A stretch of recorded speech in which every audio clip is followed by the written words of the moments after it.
వార్షిక బ్రహ్మోత్సవాలకు యాదగిరిగుట్ట శ్రీ లక్ష్మీ నరసింహస్వామి ఆలయం సిద్ధమైంది. నేడు విశ్వక్షేణ ఆరాధన, స్వస్తి వాచనం, రక్తాబంధన పూజలతో మొదలయ్యే ఉత్సవాలు ఈ నెల 28 వరకు కొనసాగనున్నాయి. ఈ నెల 24వ తేదీన స్వామివారి ఎదుర్కోలు ఉత్సవం, 25న తిరుకళ్యాణ మహోత్సవం, 28న అష్టోత్తర శతఘటాభిషేకం, డోలోత్సవంతో బ్రహ్మోత్సవాలు ముగియనున్నాయి. యాదగిరిగుట్ట శ్రీ లక్ష్మీ నరసింహస్వామి ఆలయ బ్రహ్మోత్సవాలు నేటి నుంచి ప్రారంభం కానున్నాయి. బ్రహ్మోత్సవాలలో భాగంగా ఆలయ మహాముఖ మండపం ఉత్సవ శోభను సంతరించుకుంది. విద్యుత్ దీపకాంతుల వెలుగుల్లో నారసింహుడి క్షేత్రం స్వర్ణమయమైంది. నలువైపులా రహదారుల్లో స్వాగత తోరణాలు ఏర్పాటు చేశారు. విద్యుత్ పూల అలంకరణలతో పాటు రహదారి డివైడర్లకు రంగులు వేశారు. ఆలయ మాడవీధుల్లో సాంస్కృతిక వేదిక, హోమాది పర్వాలకు యాగశాల ఏర్పాటు చేశారు. ప్రధాన రహదారి మధ్యలో ఏర్పాటు చేసిన సెంట్రల్ లైటింగ్ ప్రత్యేక ఆకర్షణగా నిలిచింది. ఆలయ ప్రాంగణం వెలుగులతో అందరినీ మంత్రముగ్ధులను చేస్తోంది.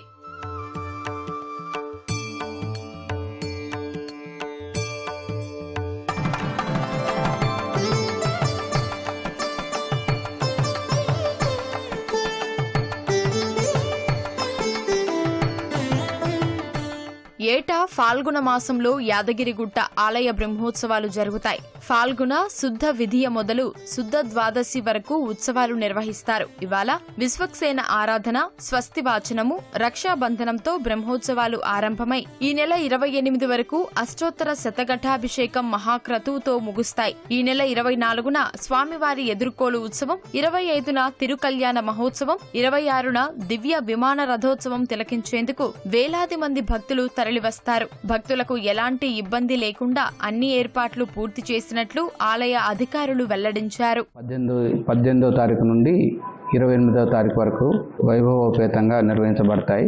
11 రోజుల పాటు బ్రహ్మోత్సవాలు, స్వామివారి వార్షిక బ్రహ్మోత్సవాలు జరుగుతాయి. చాలా పెద్ద ఎత్తున భక్తుల్ని మనం ఎక్కువ మంది విశేష సంఖ్యలో వచ్చే అవకాశం ఉన్నటువంటి మహోత్సవం.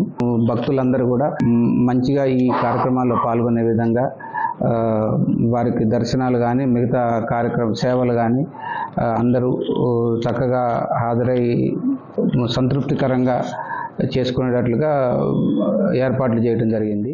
వార్షిక బ్రహ్మోత్సవాల దృష్ట్యా నిత్య కళ్యాణం, బ్రహ్మోత్సవం, సుదర్శన నారసింహ హోమం, జోడు సేవలు, ఏకాదశి లక్ష పుష్పార్చనలు రద్దు చేశారు. భక్తుల కోసం కొండ కింద నుంచి అదనపు బస్సులు నడుపుతున్నట్లు అధికారులు స్పష్టం చేశారు.